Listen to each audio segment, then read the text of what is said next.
नमस्कार, मैं हूं राहुल राजपूत। दो टूक की शुरुआत करते हैं। उत्तर प्रदेश में 2027 के महासंग्राम की बिसात बीत चुकी है। सीएम ने अपनी टीम का विस्तार कर दिया है। 6 नए चेहरे, 6 नए समीकरण। लेकिन इस विस्तार की चमक सिर्फ शपथ ग्रहण तक सीमित नहीं है। इसके पीछे छिपी है जाति इंजीनियरिंग की वो मास्टर क्लास जिससे बीजेपी विपक्षी किले को ढहाना चाहती है। 3 ओबीसी, 2 दलित और 1 ब्राह्मण। गणित साफ है, बीजेपी गैर यादव ओबीसी और दलित वोट बैंक पर अपनी पकड़ ढीली नहीं होने देना चाहती है। लेकिन इस पूरी फेहरिस्त में सबसे ज्यादा चर्चा उस नाम की है जिसने लखनऊ से दिल्ली तक की सियासत गरमा दी है। नाम है मनोज पांडे। वही मनोज पांडे जो कभी विधानसभा में समाजवादी पार्टी की आवाज हुआ करते थे, आज योगी सरकार में माननीय मंत्री बन चुके हैं। अखिलेश यादव तंज कस रहे हैं, गद्दारी की याद दिला रहे हैं। लेकिन सवाल यह है कि क्या मनोज पांडे के जरिए बीजेपी ने रायबरेली और ऊंचाहार के ब्राह्मण वोटों पर सर्जिकल स्ट्राइक कर दी है। सवाल यह भी कि क्या अखिलेश यादव का पीडीएफ फॉर्मूला बीजेपी के इस नए सोशल इंजीनियरिंग के आगे टिक पाएगा। दो टूक में करेंगे चर्चा। पहले सुनते हैं बयान। उत्तर प्रदेश की जनता के लिए, हम सबके लिए निश्चित रूप से ये सम्मान का दिन है।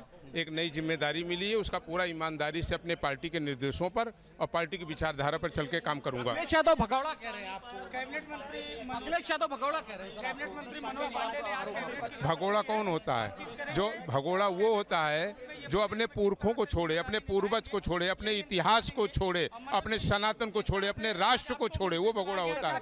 ब्राह्मणों को जाति देकर कार्रवाई की गई।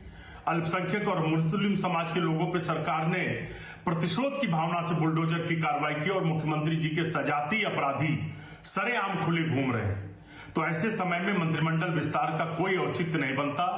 मंत्रिमंडल विस्तार सिर्फ भारतीय जनता पार्टी के नेताओं को व्यक्तिगत फायदा पहुंचाने के लिए है।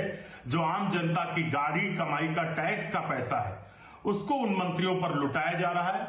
सरकार श्वेत पत्र लाए और ये बताए कि उनके मंत्रियों ने इन 10 सालों में उत्तर प्रदेश के विकास के लिए क्या काम किए। कि भारतीय जनता पार्टी सबका साथ सबका विकास सबके विश्वास के आधार पर चलती है और भारतीय जनता पार्टी की सरकार ने प्रदेश में कायाकल्प करके दिखाया है। 17 से आज 26 में उनसे पूछिए कि आपके राज्य में कितनी बिजली आती थी, कितने सड़कें थीं, कितने अस्पताल थे, स्थिति क्या थी। हमारी पर कैपिटा इनकम 3 गुनी हुई है। हम बीमारू राज्य से निकल करके रेवेन्यू सरप्लस स्टेट बने रहा। उनसे एक बार पूछिए जरूर कि आपके राज्य में क्या हालात थे। आज उत्तर प्रदेश किधर जा रहा है। उत्तर प्रदेश पूरे राष्ट्र का नंबर 1 का राज्य बनने के लिए आगे बढ़ रहा है। और ऐसे में बड़े सवाल। 27 का चुनाव बीजेपी का नए चेहरों पर था। यूपी में सत्ता का विस्तार, 27 में फिर योगी सरकार। सोशल इंजीनियरिंग का मेल, चुनाव में होगा बड़ा खेल।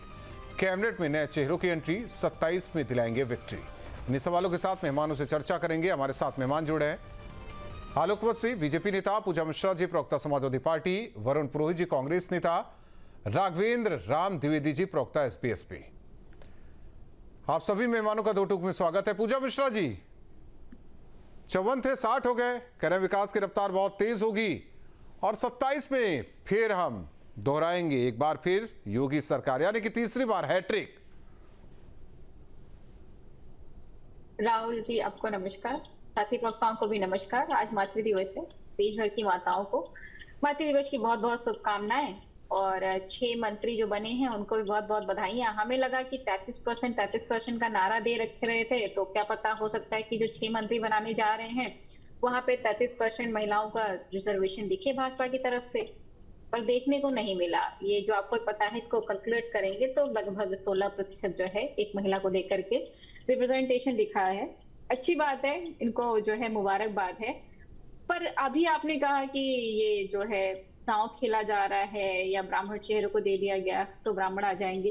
क्या फायदा ऐसे मंत्रिमंडल का जिन समाज को आप कह रहे हैं कि आप समाहित करने जा रहे हैं, उन समाज के लिए जब बोलने की बारी आए तो आप बोल ही ना सके। हमारे पास में डिप्टी सीएम है ब्रजेश पाठक, बटुकों की शिखा खींची गई, ब्राह्मणों के हित की बात करनी थी, उनके सम्मान की बात करनी थी, वो चुप बैठे रहे। कहने को तो डिप्टी सीएम है, ब्राह्मण समाज से भी आते हैं, वो इसीलिए तो बनाया गया था उनको डिप्टी सीएम। लेकिन कब बोलते हैं? जब एक साक्षात्कार में मजबूर होना पड़ता है तब वो बोलते हैं।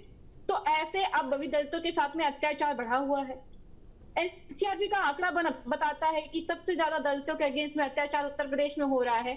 और क्या ये पहले ही 2 मंत्री निकल करके आए हैं जो दलित समाज से आते हैं? बहुत सारे हैं मंत्री, विधायक भी हैं, पर क्या किसी ने बोला उनके हक में?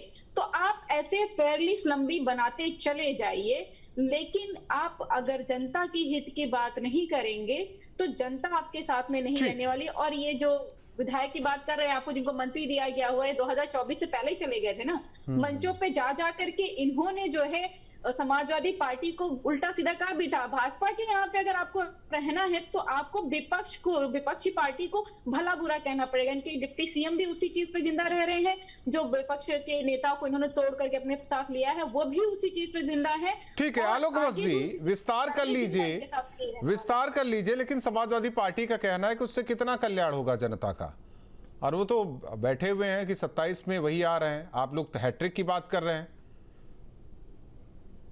देखिए,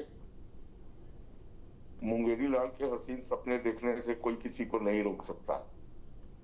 अभी जिस तरीके से भाजपा का आंधी तूफान चल रहा है वो सर्वविदित है। देश की जनता, राज्य की जनता अब का एकमात्र सूत्रधार है विकास, जो पर्याप्त मात्रा में नरेंद्र मोदी जी के नेतृत्व में और हमारे अन्य मुख्यमंत्रियों के नेतृत्व में हो रहा है। हमारी जितनी जन कल्याणकारी योजनाएं हैं उसका जनता को 100% लाभ मिल रहा है। वेस्ट बंगाल जैसे जगह में 75 वर्षों 76 वर्षों से निरंतर संघर्ष के बाद आज 2000 ठीक है अभी आप जीत से लवरेज हैं, लेकिन सवाल इस बात को लेकर है कि ये सोशल इंजीनियरिंग, पीडीए की काट, इस तरीके की बातें हो रही है। और विपक्ष का ये भी है कि देखिए 8-9 महीने बचे हुए, उससे पहले इस विस्तार से कोई मतलब नहीं है। देखिए, ये तो प्रोरोगेटिव है चीफ मिनिस्टर का, वो किसको मंत्रिमंडल में रखें, किसको पदोन्नति करें, किसको हटाएं, इस पर तो आप उंगली नहीं उठा सकते हैं। और वो उन्होंने किया है। और ये लोग बात कर रहे हैं पीडीए का। अरे पीडीए का डी तो बहन मायावती जी बहुत पहले लेके उड़ गई, अब तो मात्र पीए बचा है। और जाति की राजनीति और धर्म की राजनीति को अब सब जगह लोग धत्ता बता रहे हैं। विकास की बात कीजिए, विकास कीजिए। और जिस तरीके से विकास की गंगा, नहीं, अगर विकास की बात कर रहे हैं तो इसमें ओबीसी, एससी और एक अगड़ी जातियों में ब्राह्मण चेहरा, यही रखे गए हैं। वही तो बात हो रही है, सोशल इंजीनियरिंग क्षेत्र के हिसाब से सब कुछ बैठाने की कोशिश कर रहे हैं आप लोग। ये दुर्भाग्यवश एक नियति बन गई है, खासकर बिहार और यूपी।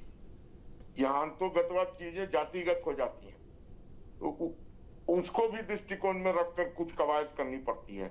ये उसी को ध्यान में रखकर ये कवायद की गई है। और रही बात एनसीआरबी का, अभी लेटेस्ट डाटा उठा के देख लीजिए, सबसे 29वें स्थान पर है। वो ठीक है, वो अलग चीज है। देखिए, क्राइम अलग है, प्रतिनिधित्व मिलना अलग है, दोनों अलग अलग चीजें हैं, दोनों अलग अलग विषय। आज हम प्रतिनिधित्व पर बात कर रहे हैं। वरुण पुरोहित जी, अगर प्रतिनिधित्व दिया जाता है तो भी सवाल, नहीं मिलता तो सवाल होता ही होता है। अगर चेहरे को आगे बढ़ाया जा रहा है, बताया जा रहा है कि ये फला समाज से आते हैं, उनका प्रतिनिधित्व करेंगे, उनको मंत्री बनाया गया, ये फला समाज से आते हैं, प्रतिनिधित्व ये करेंगे, आगे बढ़ाया जाएगा। अब जब प्रतिनिधित्व पर सवाल होता है तो कहते देखिए फला जाति पर कितना क्राइम है। ये क्या, ये तार्किक है क्या? हम प्रतिनिधित्व की बात कर रहे हैं। राहुल जी, प्रतिनिधित्व की बात कर रहे हो तो एक लिया है, पूजा मिश्रा जी ने बहुत अच्छी तरह एक्सप्लेन किया, उसी को आगे बढ़ा देता। ब्राह्मण 55 ब्राह्मण जब मीटिंग करते हैं विधायक, जब भी कैसे बिल मिलाने लगती थी, कितनी किस प्रकार से ह्यू एंड क्राई मचाई इन्होंने। उसके पहले 2 सितंबर में दूसरी जातियों का सम्मेलन हुआ, जब तो नहीं मचा पाए ब्राह्मणों के खिलाफ। अभी यूजीसी रूल्स लेके आए, वो तो कोर्ट ने कर दिया, सब लोगों ने हल्ला मचाया, जब जाके एक तरह से रुका हुआ है, स्टे की जैसे हुआ हुआ है। यूजीसी रूल्स क्यों लाए? सवर्ण जातियों के खिलाफ लेके आए, जब तो नहीं समझ में आई इनको ये बातें, समझ में आ जानी चाहिए थी ना। ये वोट जो आप कह रहे हो सोशल इंजीनियरिंग नहीं है, वोट इंजीनियरिंग में शुरू से कह रहा हूँ। सोशल इंजीनियरिंग करें, वोट इंजीनियरिंग करें, कैसे एसआईआर करो, कैसे वोट काटो, कैसे क्या करो। अब 8 महीने पहले किसी को प्रतिनिधित्व दे रहे हो तो क्या काम करेगा? जनता तो उसको चुनेगी जिसने उसमें काम किया है उनके लिए। विधायक रह के भी कर सकता है आदमी का काम, मंत्री बन के कोई स्पेशल काम तो हो नहीं सकता। योगी आदित्यनाथ जी के रहते हुए किसी मंत्री की हिम्मत है क्या खुद कोई काम कर लेगा डिपार्टमेंट में? तो सब वहीं से जाएगा, अधिकारी सेक्रेटरी लगा देते हैं अपने आईएएस। आप तो खाली गाड़ी के बंगले लेके घूमते रहो, उससे कोई फर्क पड़ने वाला नहीं है। 8 महीने पहले जनता इस बात को समझती। एक बात जो भी वेस्ट बंगाल की बात करी, वेस्ट बंगाल में मोदी जी या बीजेपी नहीं जीत रही, ममता जी की जो हट धर्मिता थी और 15 साल का शासन था। नहीं, उसकी बात नहीं कर रहे वरुण जी, अब तो यूपी की बात होनी चाहिए। वहां जो होना था उसका रिजल्ट सबके सामने है, यूपी की बात होनी चाहिए। सुन तो वो पूरी बात को, मैं रेफरेंस की बात कर रहा हूँ। आलोक जी ने भी वो रेफरेंस दिया ना, मेरी बात को सुन लो जो मैं कहना चाह रहा हूँ। पब्लिक चाहती है चेंज, अगर विपक्ष ने उसको ऑल्टरनेट दिया है उत्तर प्रदेश में, तो पब्लिक चेंज करेगी इस सरकार। आप नहीं दोगे ऑल्टरनेट नहीं तो ठीक है, अगर बंगाल पे, तो बंगाल में कांग्रेस क्यों नहीं अल्टरनेट बन पाई, बीजेपी क्यों बनी? नहीं बन पाई, डीएमके हट गई ना, वहां विजय बन गया। कांग्रेस केरला में बन गई, हुआ ना सब जगह चेंज। तो पब्लिक वांट्स चेंज। आप सारी असम में क्यों नहीं चेंज हो पाए? फिर नहीं, ऑल्टरनेट नहीं दे पाए। मैं वही तो कह रहा हूं, उत्तर प्रदेश में अगर ऑल्टरनेट दे पाओगे तो योगी आदित्यनाथ की छुट्टी हो जाएगी। और मैं दूसरा एंगल ले रहा हूं, आप इसको दूसरी तरह समझ रहे हो। अगर विपक्ष ने मेहनत करी और ढंग के लोगों को टिकट दी, मैं शुरू से कह रहा हूं, रोज कह रहा हूं, 3-4 साल से हर पार्टी। वही चीज मैं भी कह रहा हूं वरुण पुरोहित जी, जब अपनों को नहीं संभाल पाए तो अब आगे क्या संभालेंगे? अगर अपनों को संभाल लेते तो आज जो एक चेहरा गया है इस मंत्रिमंडल में शामिल हुआ है, ये तो इन्हीं के थे।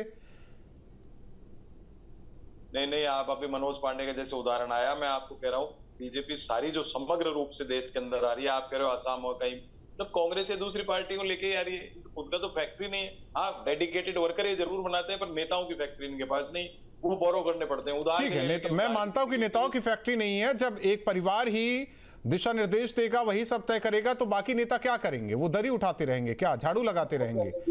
टेंट लगाते रहेंगे क्या? प्रतिनिधित्व तो सबको चाहिए ना।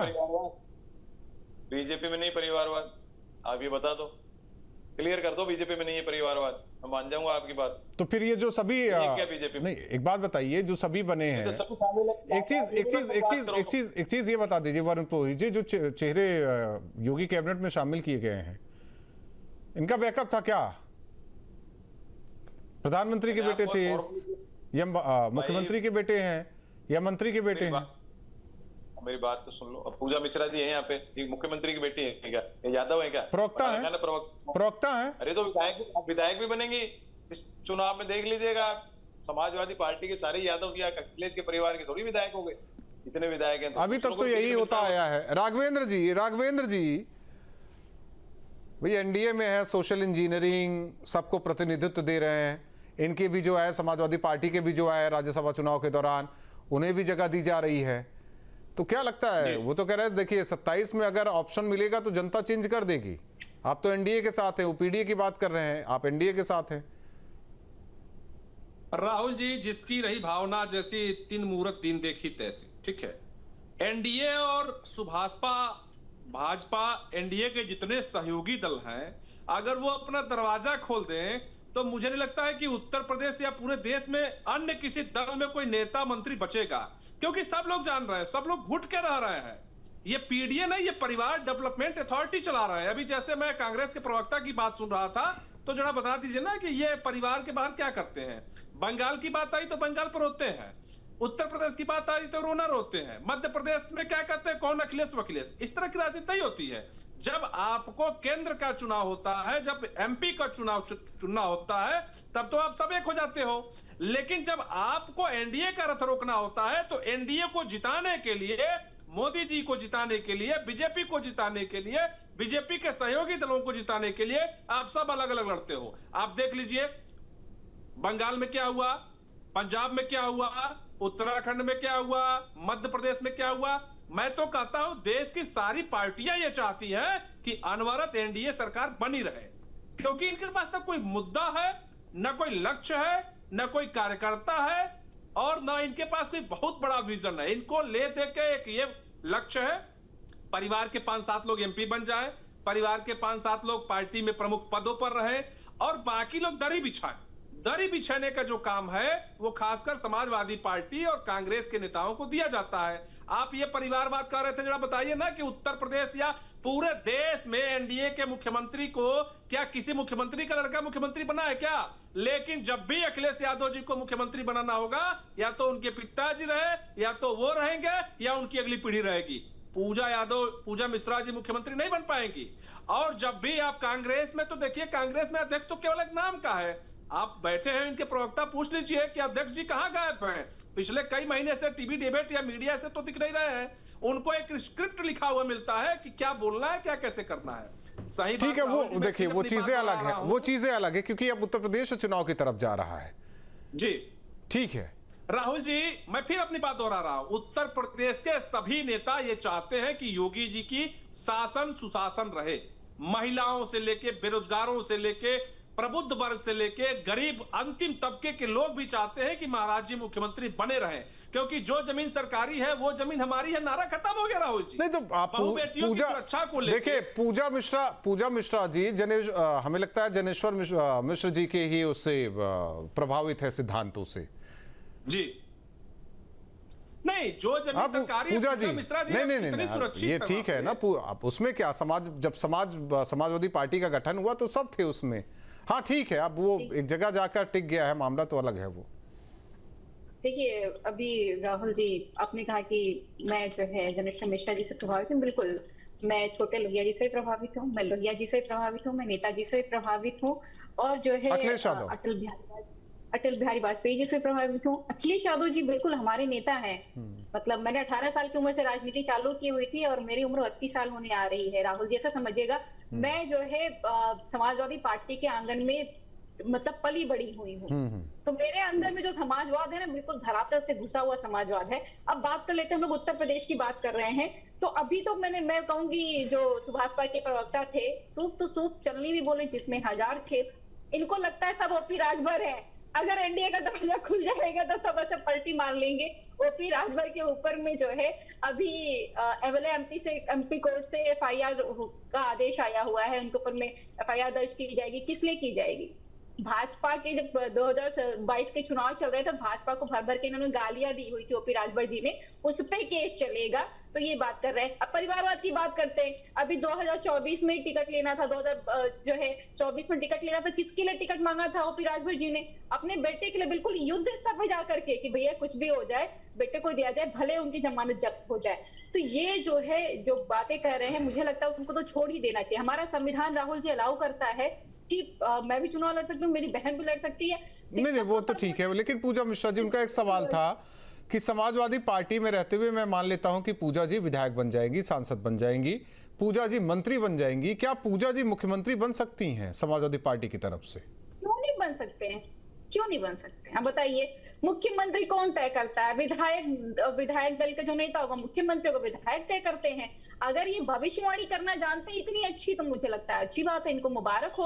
हम तो और राष्ट्रीय अध्यक्ष वो भी पूजा जी बन सकती हैं।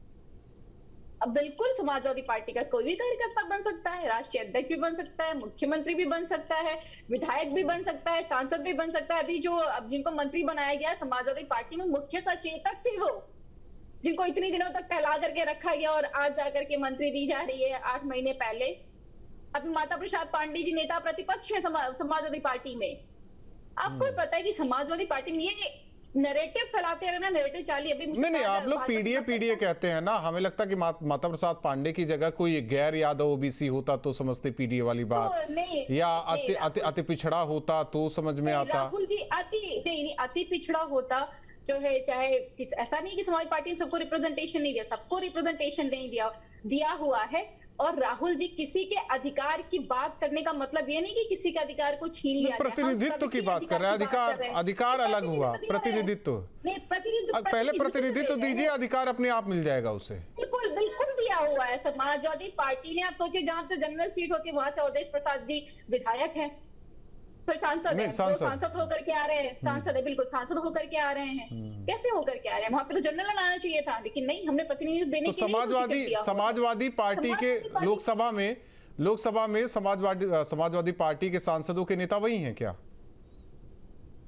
लोकसभा में जो है, आपको पता है कि राष्ट्रीय अध्यक्ष अखिलेश यादव जी है। हालांकि जो है नेता प्रतिपक्ष होता है वहां पे, और वो जो है नहीं हर पार्टियों का एक नेता, नहीं उनको एक नेता भी होता है हर पार्टी। अच्छा, अखिलेश यादव जी, मैं आपको बता नहीं मुझे लग रहा था कि अवधेश जी हैं। आपको लग रहा था तो अच्छी बात है, इसका मतलब है इतना महत्व समाजवादी पार्टी ने दे रखा हो, इसलिए आपको लगता है? नहीं, इसलिए आज आपने क्लियर कर दिया कि राष्ट्रीय अध्यक्ष भी वही रहेंगे और लोकसभा में समाजवादी पार्टी के सांसदों के नेता भी वही रहेंगे, सब वही रहेंगे। तो फिर बाकी क्या अब करेंगे? कहाँ से आपने दो ही चीज कहा और एक आग बताइए। फिर नहीं, मुख्यमंत्री तो रह ही चुके, विधानसभा आएगा। सुनिए पूजा जी, विधानसभा आएगा, विधानसभा का चुनाव लड़कर फिर विधानसभा में पहुंच जाएंगे, वहां नेता प्रतिपक्ष बन जाएंगे। हाँ, हमें पहली नहीं, अभी लड़ा ना, जब मुख्यमंत्री थे तो एमएलसी थे ना वो। एक बात कह रहा हूं मैं, विधायक अगर विधायक दल के नेता नहीं चुने जाते। नहीं, एक बात कह रहा हूं, फिर वो देखिए कितना अच्छा है कि विधानसभा का चुनाव हुआ, विधायक बन के चले गए, सांसदी का चुनाव हुआ, सांसद बन के संसद चले गए, कितना बढ़िया है। बाकी किसी को मौका ना मिले, हम कभी विधानसभा बैठे, कभी लोकसभा बैठे। क्या बात कर रहे हैं? क्या वो अकेले बन करके चले जा रहे हैं क्या? हाँ, सबको लेके जा रहे हैं। होना चाहिए संसद। आलोक वत्सी मतलब और क्या यादव ओबीसी सबकी बात कीजिए ना, उसमें क्या है, गैर यादव और यादव कर रहे हैं आप लोग। देखिए राहुल जी, अभी स्वर्गीय जनेश्वर मिश्र जी की चर्चा हो रही थी। अपने कॉलेज के दिनों में मैं भी उनसे बहुत मिलता जुलता रहता था दिल्ली यूनिवर्सिटी में, जब वो 77 में एमपी बन के आए थे, और मेरे भी बड़े आत्मीय संबंध थे। मैंने भी लोहिया का समाजवाद पढ़ा था कॉलेज के दिनों में और उससे प्रभावित भी था। लेकिन मैं पूजा मिश्रा जी से निवेदन करके पूछना चाहता हूं, लोहिया के समाजवाद में ये किस पृष्ठ पर अंकित है कि बाप के बाद बेटे को सर्वे सर्वा बना के पार्टी को आगे ले चलो? ये किस समाजवाद की डेफिनेशन में आता है? और दूसरी बात, ये सही है कि परिवारवाद अब सभी पार्टियों में है, कोई पार्टी इसे छूता नहीं है, लेकिन कुछ पार्टियां हैं जहां वंशवाद है। कांग्रेस वंशवादी पार्टी है, समाजवादी पार्टी वंशवादी पार्टी है, राष्ट्रीय जनता दल वंशवादी पार्टी है। यहाँ दूसरा कोई सोच भी नहीं सकता है उस पद पर जाने के लिए, चाहे ये जितनी डपली बजा ले। हाँ, लेकिन और सब जगह परिवारवाद हावी है, इसमें कोई शक नहीं। अब इस हवाम में सब नंगे हैं। ठीक, ये मैं निर्भीकता से हाँ, आपने निर्भीकता से कहा कि इसे परिवारवाद ना कहा जाए, वंशवाद कहा जाए। वरुण पुरोहित जी, देखिए सच्चाई यही है, आपने भी कबूला कि ये यूपी बिहार में तो है जाति फैक्टर को फिट करना, तो उसमें कांग्रेस अपने आप को कहां पाती है? राहुल जी, अभी आलोक वत्स जी ने कहा वंशवाद परिवारवाद, ऐसे चालाकी से डिफरेंट कर दिया। आपके जितने एनडीए के सहयोगी हैं आपके तो वंशवादी हो गए ना। फिर आपके साथ में जितने भी चिराग पासवान हुए, राजभर जी के बेटे, सब लोग, उनके लिए नहीं बोल रहे हो आप कि वंशवादियों को हमने साथ ले लिया? तो जब भारतीय जनता पार्टी है ना, किस हिसाब से अपने आप को चेंज करती है फटाफट। आप मुझे बताइए, जो परिवार हमारे यहाँ वंशवाद मान लिया, इनको लगता है गांधी परिवार वंशवाद है, शहीद हुए ना, खून दिया शरीर का अपना, और कोई बन गया क्या प्रधानमंत्री 10 साल 15 साल 20 साल? कांग्रेस के अध्यक्ष भी खड़गे साहब हो गए, मनमोहन सिंह जी प्रधानमंत्री। इनको जो शहीद है उससे एलर्जी, क्योंकि खुद ने शहीदी करी नहीं है जीवन में। करे होते, लड़ाई लड़ी होती, इंडिपेंडेंस वॉर लड़ी होती, तो इनको पता होती खून की वैल्यू। अगर मेरे घर में, मैं आपने अखिलेश का एग्जांपल दिया, तो मुलायम सिंह के बाद सुनिए, मेरे को नहीं बोलने दोगे आप? एक मिनट बोलिए वरुण पुरोहित जी। मेरी बात पूरी होने के बाद कोई टोके तो ठीक है। मैं कह रहा हूँ मुलायम सिंह जी की बात, भाई नेताजी के बाद अखिलेश क्यों? ये अपनी अपनी पार्टी का वो होता है। आपने भी कह दिया प्रोरोगेटिव है योगी आदित्यनाथ में, तो पार्टी में वंशवाद क्या होता है? जनता जिसको चुन रही है वो रही है। आप भी ये कहते हो हमको चुन रही है, बंगाल में चुन रही है, वहां चुन रही है, भाई आप भी चुनने में क्या है, वो भी चुन के आ रहा है। इसमें भाई क्यों लड़ गया, बहन क्यों लड़ गई, ये क्या कौन सा प्रश्न हो गया भाई? ये जो वरुण जी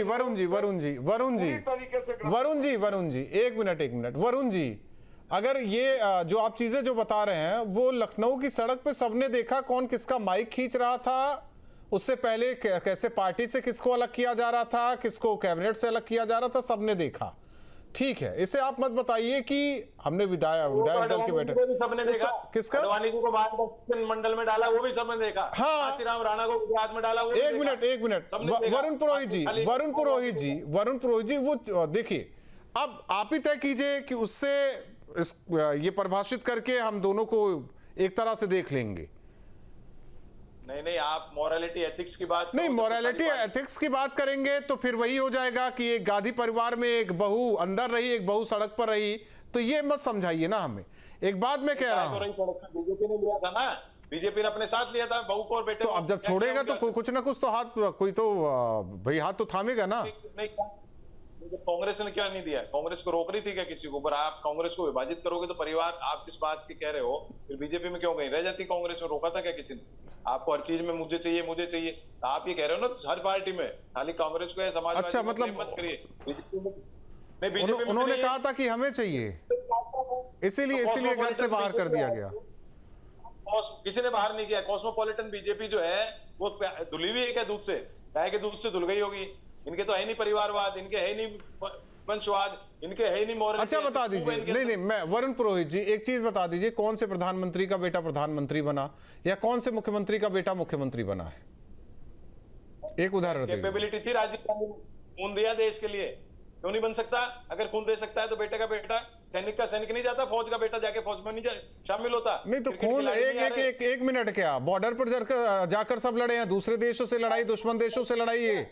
अरे आप ही की सरकार थी, आप ही की सरकार में किसी प्रधानमंत्री का निधन हो जाए, हत्या हो जाए, तो इससे गई गुजरी सरकार तो कोई हो ही नहीं सकती।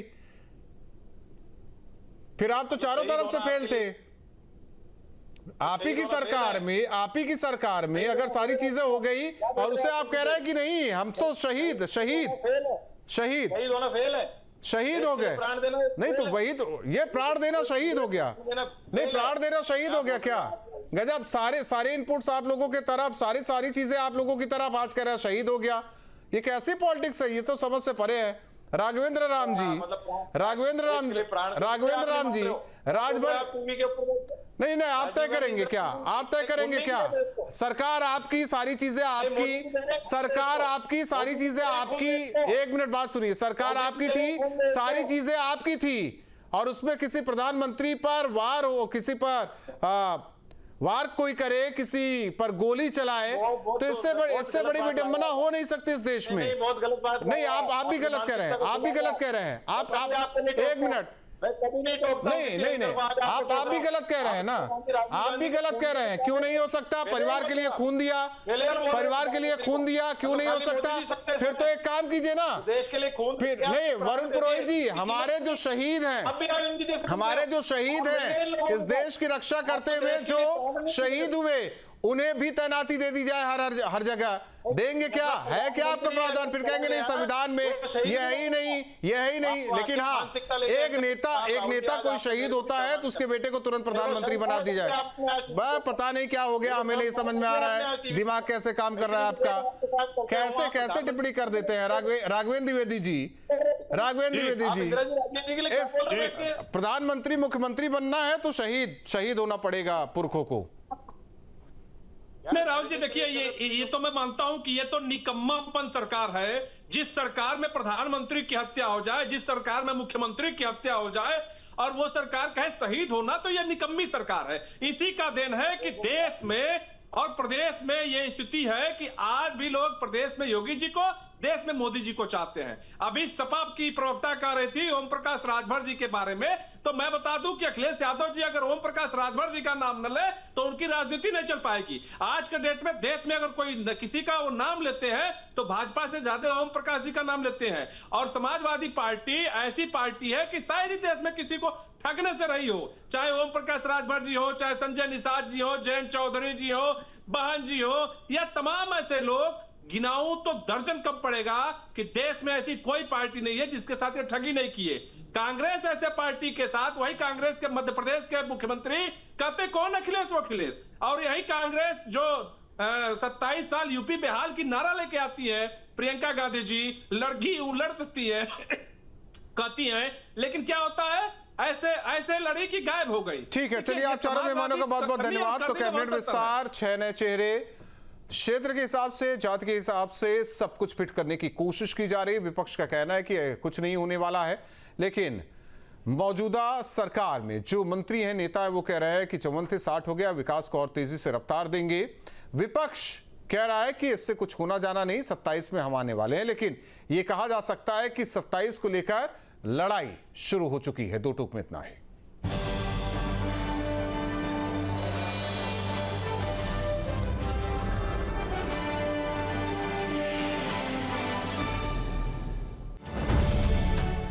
अब से डीडी फ्री डिश की चैनल नंबर 57 पर देखिए न्यूज नेशन।